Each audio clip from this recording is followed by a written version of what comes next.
Hello everyone, कंसेप्टो में आपका बहुत बहुत स्वागत है। ये लेक्चर नंबर 2 है। लेक्चर नंबर 1 की वीडियो मैंने कल अपलोड कर दी थी। उस पे हमने education as a social process पढ़ा था।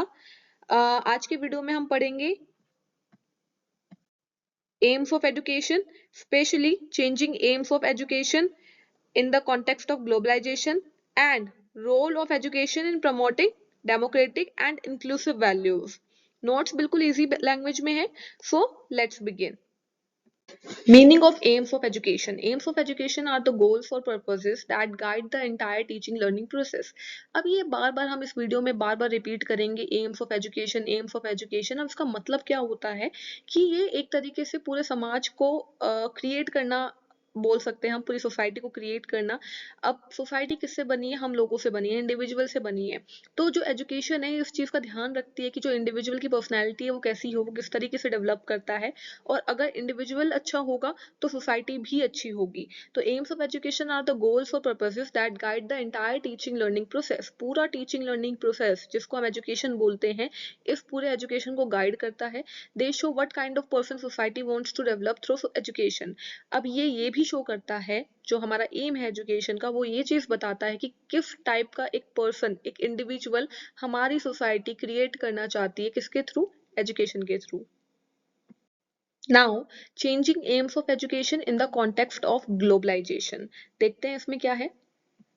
मीनिंग ऑफ ग्लोबलाइजेशन सबसे पहले समझ लेते हैं कि बार बार हम बोल रहे हैं changing aim of education in the context of globalisation. तो ये ग्लोबलाइजेशन क्या चीज है? तभी तो, अगर हमें ये पता चलेगा तभी तो हम बताएंगे ना कि एम कैसे चेंज हो रहे हैं एजुकेशन के लिए. ठीक है, तो globalisation means increasing connection of countries through technology, economy and communication. तो इन तीनों फैक्टर्स के थ्रू, कम्युनिकेशन है, टेक्नोलॉजी और इकोनॉमी है, इनके थ्रू हमें ग्लोबलाइजेशन करना है. मतलब कि अपने कनेक्शंस को इंक्रीज करना है, बढ़ाना है. किसके साथ? बाकी कंट्रीज के साथ. It have made the world more competitive and interconnected. जिसकी वजह से क्या होगा, हमारा जो वर्ल्ड है पूरा ग्लोबल है, वो कॉम्पिटिटिव बनेगा और इंटरकनेक्टेड बनेगा, एक दूसरे को समझेगा, कल्चर को समझेगा. Why aims changed? अब एम्स चेंज क्यों किए जाते हैं? Because of globalisation. ग्लोबलाइजेशन की वजह से ही एम्स चेंज होते हैं. As society and jobs are changing very fast. बहुत धीरे धीरे एजुकेशन की वजह से मान लो, या किसी की वजह से भी मान लो, सोसाइटी, जॉब, स्किल, टेक्नोलॉजी, हर चीज ग्लोबल वाइज क्या हो रही है? चेंज हो रही है. Therefore education can not follow old AIIMS. तो पुराने रूल्स, रेगुलेशन, एम्स जो भी हैं वो फॉलो नहीं करने चाहिए. उस टाइम पे हमें उनको भी चेंज कर देना चाहिए. वन बाय वन पढ़ेंगे कैसे एम्स चेंज हुए हैं पहले के टाइम से अब. तो फर्स्ट एम है from bookish knowledge to skill based knowledge. पहले बुकिश नॉलेज पे ध्यान दिया जाता था, मतलब थियोरिटिकल नॉलेज पे ध्यान दिया जाता था. आज के टाइम पे स्किल बेस्ड नॉलेज पे ध्यान दिया जाता है. कौन सी skill? Practical skill, communication, digital, creativity, problem solving, ये सारे स्किल्स हैं. ताकि जो बच्चा है वो कहीं भी जाए, किसी भी कोने में चले जाए, देश के किसी भी, वर्ल्ड में किसी भी कोने में चले जाए, उसको कहीं भी जाके प्रॉब्लम क्रिएट ना हो, वो बुकिश नॉलेज के अंदर ना फंस के रह जाए. उसको हर चीज आती हो, हर चीज से वो सक्षम हो, हर वे में वो कैपेबल हो कि वो कहीं भी जाके अपना काम कर सके, वर्क कर सके और अपने लिए अर्न कर सके. नेक्स्ट एम जो चेंज हुआ है वो है from local needs to global competence. पहले लोकल नीड्स थी, अब वो किस में कन्वर्ट हो गई है? ग्लोबल कॉम्पिटेंस में. मतलब क्या है, अर्लियर एजुकेशन लोकल जॉब्स के हिसाब से होती थी. अब एम है कि स्टूडेंट ग्लोबल लेवल पे compete कर सके और मल्टीकल्चरल वर्क प्लेसेस पे एडजस्ट हो सके. तो कुल मिलाकर लोकल नीड्स मतलब कि लोकल जॉब से बाहर निकल के वो कहाँ पहुंच गया है? अब ग्लोबल लेवल पर पहुंच गया है. From rote learning to critical thinking. आज के टाइम में कंपनीज को सिर्फ मार्क्स नहीं चाहिए, वो चाहते हैं कि स्टूडेंट क्रिटिकल थिंकिंग, एनालिसिस और इनोवेशन कर सके. ठीक है, तो इसलिए यहाँ पे लिखा हुआ है rote learning to critical thinking. That means कि मार्क्स वार्क्स उनको फर्क नहीं पड़ता. आप बुकिश नॉलेज आपके पास कितनी ही हो, आपके कितने ही मार्क्स आ रहे हो, डजेंट मैटर. आप क्रिएटिव होने चाहिए, आपकी थिंकिंग क्रिटिकल होनी चाहिए. तो globalisation demands independent thinking. For the aim of education today is to develop critical thinking, analyse, innovation and diffusion making. Fourth one, from traditional subject to multi disciplinary learning. मतलब क्या है इसका? अब aim है कि लर्नर मल्टीपल सब्जेक्ट्स चूज करे, science, arts, vocational skill, language, coding, everything.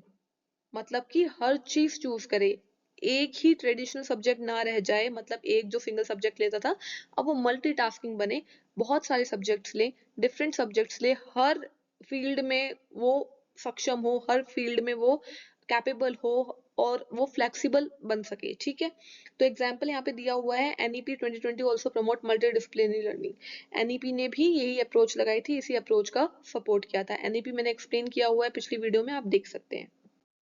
Fifth aim क्या था?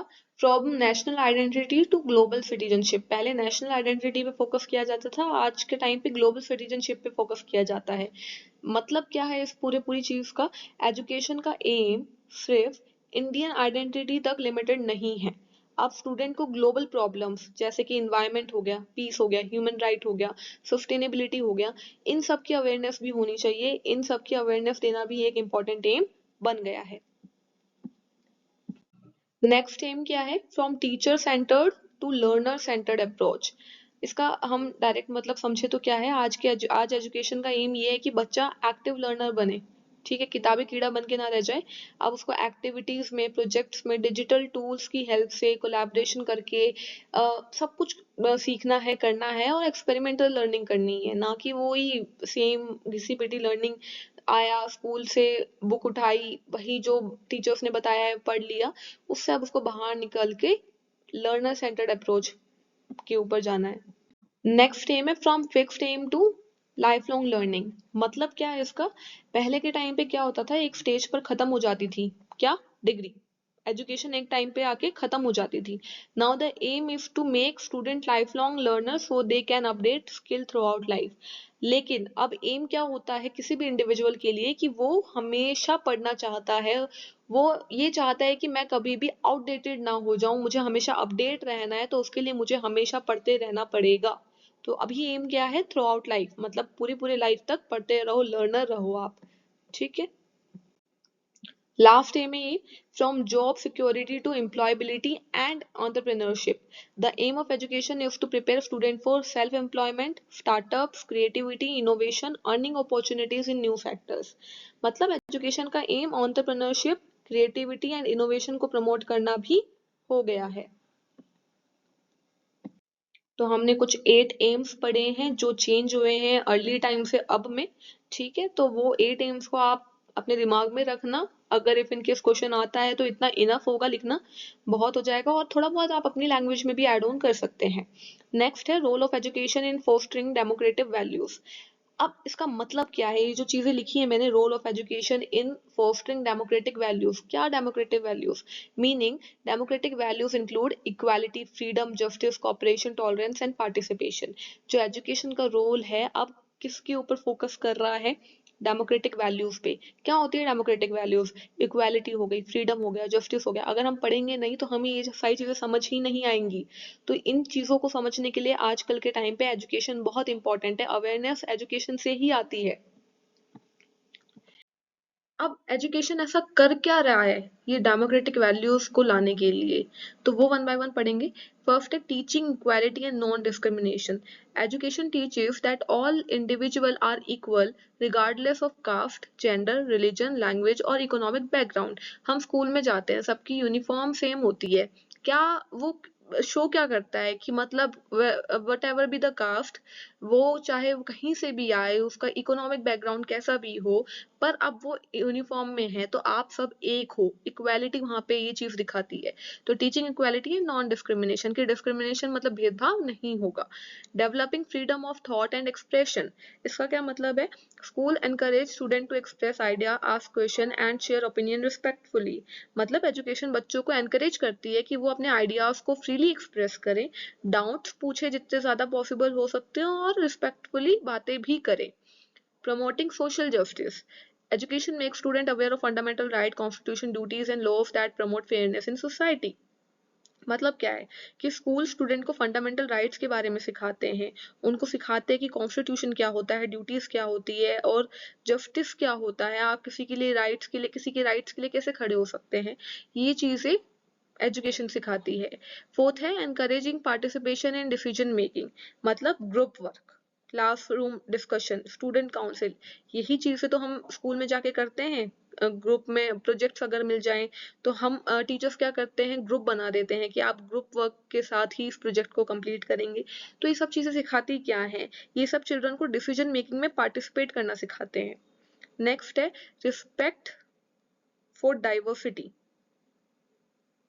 टीचिंग रिस्पेक्ट फॉर डाइवर्सिटी, मतलब student learn to respect different culture, language, belief and view point, this reduce conflict and promote unity. अगर आप पढ़ते हैं education, school वगैरह में जाते हैं तो एजुकेशन सिखाती है कि डिफरेंट कल्चर, वहाँ पे अलग अलग कल्चर के लोग होंगे, अलग अलग कल्चर के बच्चे होंगे, आपके फ्रेंड्स मे बी पॉसिबल आपकी ही कास्ट के नहीं होंगे, दूसरे किसी शहर के होंगे, दूसरे किसी स्टेट के होंगे, दूसरी लैंग्वेज के होंगे, दूसरे रिलीजन के होंगे। तो ये एजुकेशन हमें सिखाता है कि उनकी रिस्पेक्ट कैसे करें, हर एक रिलीजन को कैसे रिस्पेक्ट देनी है, वो हमें एजुकेशन सिखाता है। नेक्स्ट है developing cooperation and team work, building cooperation and teamwork. Democracy works on cooperation. School develop teamwork through group project, sports and collaborative task. इसका क्या मतलब है, एजुकेशन टीम वर्क और कोलैबोरेटिव एक्टिविटीज से ये स्किल डेवलप करवाती है। जो एजुकेशन है, आप जाएंगे तो वहाँ पर टीम वर्क आपको दिया जाएगा, प्रोजेक्ट्स दिए जाएंगे, स्पोर्ट्स वगैरह दिया जाएगा, वहाँ से आप लीडरशिप क्वालिटी सीखेंगे और कोलैबोरेटिव टास्क करना सीखेंगे। Developing responsible citizenship, education student को रिस्पॉन्सिबल सिटीजन बनाती है जो रूल्स फॉलो करता है, समाज का ध्यान रखता है और नेशन के प्रोग्रेस में कंट्रीब्यूट भी करता है। Role of education in fostering inclusive values, democratic values पढ़ ली, अब इंक्लूसिव वैल्यूज क्या होता है, it means accepting, supporting and educating all learner including children with disabilities of different background, language and abilities। मतलब क्या है कि चिल्ड्रन विद डिसेबिलिटीज चाहे वो कैसा भी हो, कोई भी लैंग्वेज से बिलोंग करता हो, कहीं से भी आया हो, चाहे उसको कोई भी प्रॉब्लम हो, उसको एक्सेप्ट करना हमें एजुकेशन सिखाता है। कैसे कैसे कैसे सिखाता है, अब ये तो बोल दिया हमने कि एजुकेशन सिखाता है, करता क्या है ऐसा education, removing barrier to learning, क्या बोलता है ये, एजुकेशन इंक्लूसिव क्लासरूम बनाकर फिजिकल, सोशल और इमोशनल बैरियर को रिमूव करता है। अब उसने एक ऐसा इन्वायरमेंट बना दिया है जहाँ पे कोई ये नहीं देख रहा कि वो फिजिकली फिट है कि नहीं है, सोशली कैसा है वो, इमोशनली कैसा है, ये सारे बैरियर्स को हटा के एजुकेशन सबको यूनाइट करता है, एक करता है। Promoting equal opportunities, school provide equal learning opportunities for all student respective of differences, चाहे वो कहीं से भी बिलोंग करता हो, कोई भी डिसेबिलिटी हो, चाहे कुछ भी हो, स्कूल उनमें भेदभाव नहीं करता है, जैसे नॉर्मल बच्चा पढ़ेगा वैसे ही वो डिसेबल बच्चा भी पढ़ेगा। तो यहाँ से एक्सेप्टेंस आती है बच्चों के अंदर कि सेम ही तो चीज है, हमें जो पढ़ाया जा रहा है वही तो उसे भी पढ़ाया जा रहा है, तो कहाँ डिफरेंसेस कहाँ है, तो ये जो भावना है वो बच्चों के अंदर आती है। Encouraging respect for individual differences, student learn to respect difference in ability, culture, gender, language and learning style. मतलब क्या है, एजुकेशन बच्चों को सिखाती है कि सब लोग डिफरेंट होते हैं और इन डिफरेंस को रिस्पेक्ट करना चाहिए, ये चीज एजुकेशन सिखाती है हमें। Developing empathy and sensitivity, inclusive education empathy, kindness और सेंसिटिविटी डेवलप करती है बच्चों के अंदर ताकि वो दूसरों की रिस्पेक्ट करें। नेक्स्ट है प्रोवाइडिंग सपोर्टिव टीचिंग स्ट्रेटजीज, इसका क्या मतलब है, teachers flexible method, peer support और स्पेशल एड्स और इंडिविजुअल अटेंशन से हर चाइल्ड को सपोर्ट करते हैं। मतलब अगर किसी को ज्यादा अटेंशन चाहिए तो उसको साइड में ज्यादा अटेंशन भी मिलेगी, इंडिविजुअल अटेंशन भी मिलेगी, पर सपोर्ट पूरा देते हैं टीचर्स अपनी स्ट्रेटेजी से, अपने तरीके से, तो पूरे तरीके से वो सपोर्ट करते हैं। Reduce social discrimination, inclusive practices stereotypes और डिस्क्रिमिनेशन को कम करती है।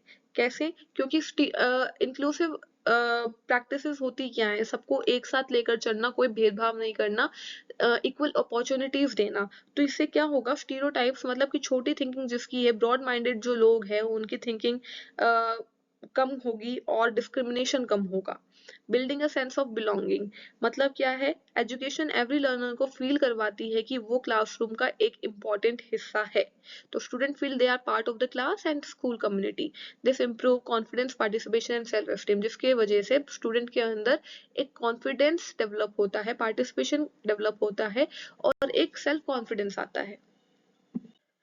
हाँ तो भाई कंक्लूजन, तो हमने ये पूरी वीडियो पढ़ ली है तो कंक्लूजन भी देख लेते हैं कि मतलब हमने पूरा ओवरऑल किया क्या है। सो ओवरऑल ग्लोबलाइजेशन ने एम्स ऑफ एजुकेशन को कम्प्लीटली चेंज कर दिया है। आज एजुकेशन का मेन एम है स्किल बेस्ड लर्निंग, ना कि किताबी कीड़ा बनना। और क्या एम है, global citizenship, life long learning and innovation. आज का एजुकेशन कुछ और चाहता है। साथ ही एजुकेशन डेमोक्रेसी और इंक्लूजन को सपोर्ट भी करती है। कैसे सपोर्ट करती है? by promoting equality, freedom, justice and respect for diversity। इसी तरीके से एजुकेशन रिस्पॉन्सिबल, सेंसिटिव और ग्लोबल अवेयर सिटीजन बनाती है हर एक इंडिविजुअल को। ठीक है भाई, तो आज की वीडियो यहाँ पे समाप्त होती है। बहुत बहुत धन्यवाद। Please like and subscribe my YouTube channel. और भी अगर किसी और टॉपिक पे आपको वीडियो चाहिए तो प्लीज कमेंट कीजिएगा, सपोर्ट कीजिएगा। धन्यवाद।